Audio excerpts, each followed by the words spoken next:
Seaside. Manila Bay na yan, di ba?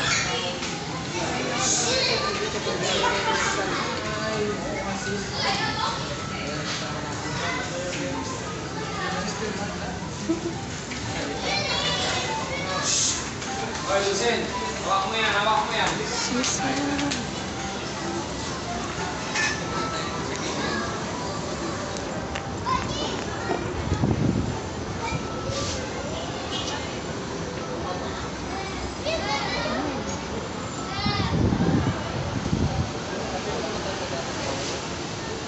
Ayan pala yan.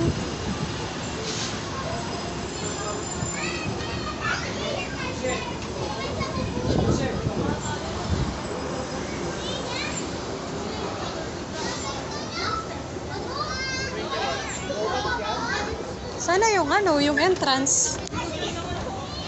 Yung entrance kanina na malaking bilog. Doon pa sa harap.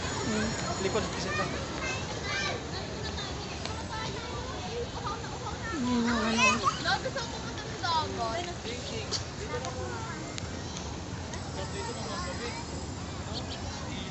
Saan tayo?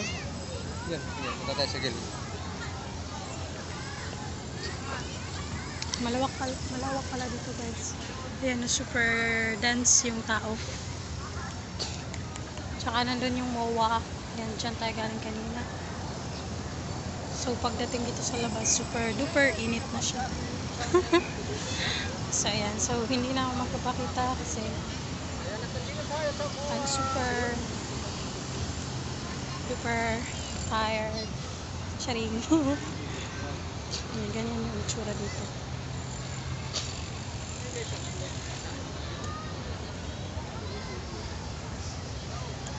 Seaside.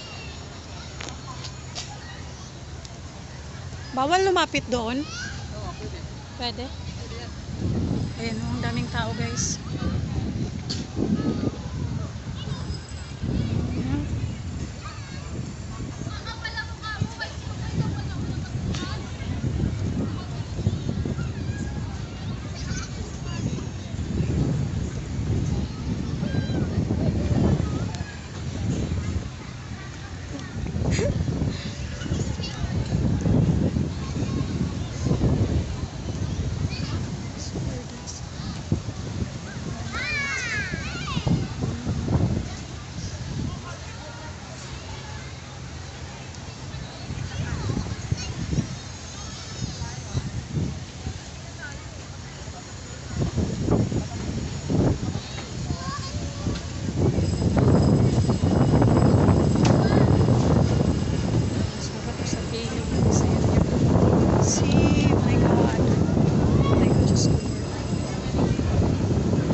Dito off limit kung saan lang ano doon lang pala yung pwede. Sarap ang tawag May ginagawa kasi ng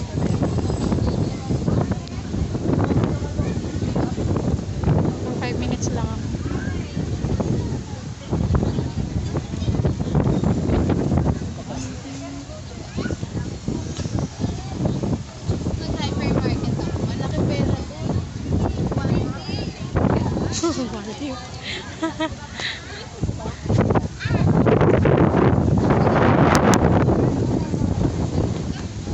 Hindi dapat makahanap tayo ng ganyan upuan.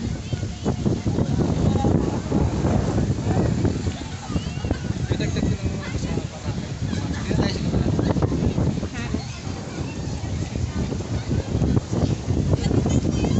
Dagdag ko lang sa pang pasto. Para mababa. This is the past two. Marami din siyang food court. And then, ayan. Normally, super dami lang ng kids kasi parang more or less playground siya for kids. Ayan.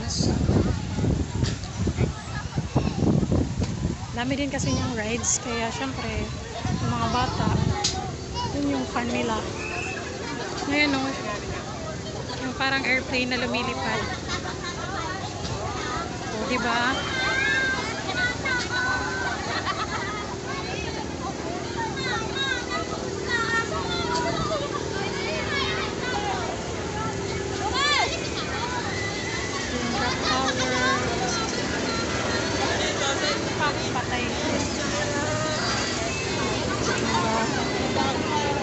buong airplane.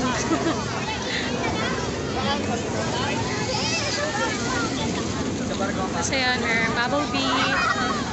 Nakita ko na sa personal si Bubble Bee. Ayan, naka-block. Si Bubble Bee naka-block. Sobrang daming tao. Kahit nung Monday. Ito yung gusto kong feeling na ano. Yung masarap yung ano ba? Anong hangin. So ito may mga bilihan, may mga mani, ganyan-ganyan. So yun yung sisal. Daming makatambay dyan. Parang gusto mo din tumambay mamaya.